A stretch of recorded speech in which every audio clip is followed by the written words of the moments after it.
Parece de mentira esto, ¿no? Sí, se podría calificar a esta hora, bueno, un acto de vandalismo que preocupa, teniendo en cuenta de que, si bien no está descartado de que haya sido una bala disparada de un arma de fuego, todo hace indicar de que se trató de balines de aire comprimido o piedra, es lo que científica a esta hora trata de determinar. Pero ese detalle no escapa a la preocupación porque ese atentado fue contra una ambulancia que... En una puerta de una seccional. En la puerta de la seccional, a donde van durante el día muchísimas veces y sobre todo ya al caer la tarde, porque allí esperan un patrullero que acompaña al personal médico hacia determinadas zonas para ir a atender pacientes tras los llamados. La ambulancia estaba parada allí, al costado de la seccional 17, en Aparicio Saravia, casi Burgues, cuando sienten un golpe en la parte trasera. Allí se baja el conductor, ve que había impactado un proyectil en la parte trasera, rompiendo un vidrio, y luego siente dos impactos más en la chapa.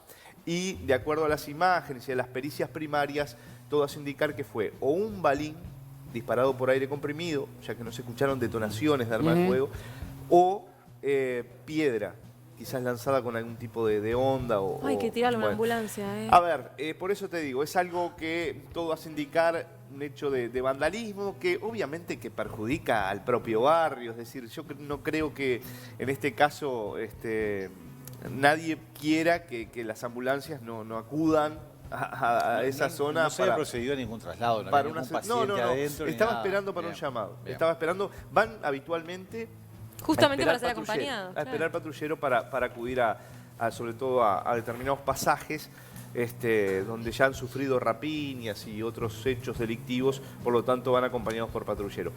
Lamentablemente sucedió esto, que ojalá se pueda aclarar. Hay alguna cámara de videovigilancia en esa zona, seguramente esos proyectiles provienen de algún descampado, de poca visibilidad, pero bueno, y ojalá que no vuelva a suceder. Sí, no, sobre todo son esas circunstancias que llaman la atención por todo este entorno que estás contando, ¿no? Totalmente, totalmente. Pero aparte digo, más allá de que antes se respetaba muchísimo la presencia de un médico, no era necesario que fueran acompañados por un patrullero. Había códigos. Había códigos porque hoy iban a atender a un vecino, mañana podía ser a vos o a un familiar tuyo. Y ahora ya esos códigos lamentablemente se perdieron.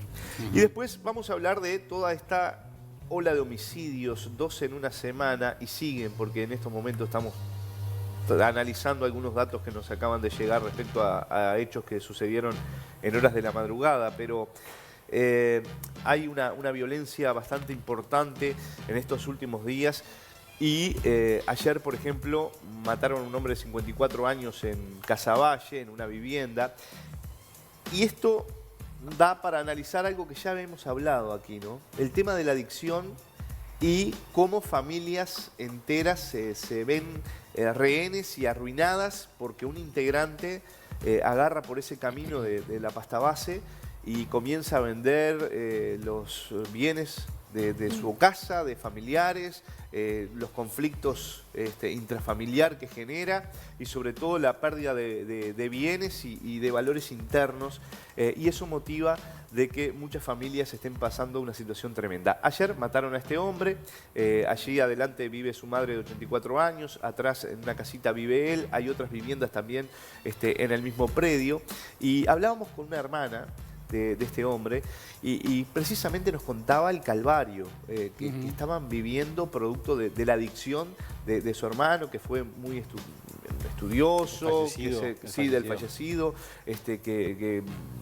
una persona que trabajó hasta que en determinado momento tomó ese mal camino. Y cuántas familias habrá en esta situación donde la hermana nos decía, no nos quedó ya más puertas que tocar para ver si podíamos sacar a mi hermano de esto, y yo le preguntaba, esperaban este final, y me decía claramente, obviamente, ¿no? Con el dolor que siento los familiares, sí lo esperaba. Y como hablaba recién Daniel, el tema de los códigos, ¿no?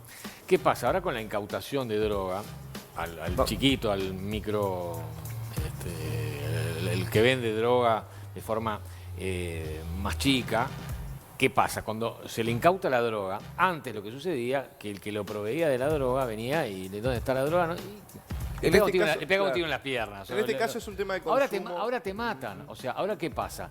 Cuando aquel se pierde, o sea, se pierde porque le incautan la droga, ya no hay. La señal es matarlo. Por eso se están dando esta seguidilla, ¿no? De hechos. De hechos vinculados justamente a la droga, ¿no? Y sobre este punto, que es una discusión entre personas que estaban allí aparentemente consumiendo, estuvimos hablando con la hermana del fallecido y presten atención al testimonio. Hace muchos años estamos viviendo este calvario con él, más te digo, destruyó toda una familia. Bueno, hicimos todos los recursos para poder en algún momento ayudarlo y bueno, fue imposible. Y mi mamá con 86 años es la que siempre, la más sufrida. Y bueno, buscamos recursos, yo he perdido días de trabajar, bueno, mi mamá ya no sabe qué hacer, ha saqueado todo, ha robado todo, ya no había más nada, hasta las rejas. Y bueno, hasta mi hermana que vive en el extranjero se vino un mes a intentar hacer algo por él y no, fue imposible, él te promete y bueno. ¿Hacía mucho que había entrado en el tema de droga? Sí, hace como muchos años, más de 20 años, sí. Él empezó consumiendo poco, como todos, consumiendo cosas y después terminó con la pasta base, ¿no? ¿Te esperaban este final? Y sí, en algún momento sabíamos que iba a pasar. Intentamos que no llegara a este final, pero no, era imposible.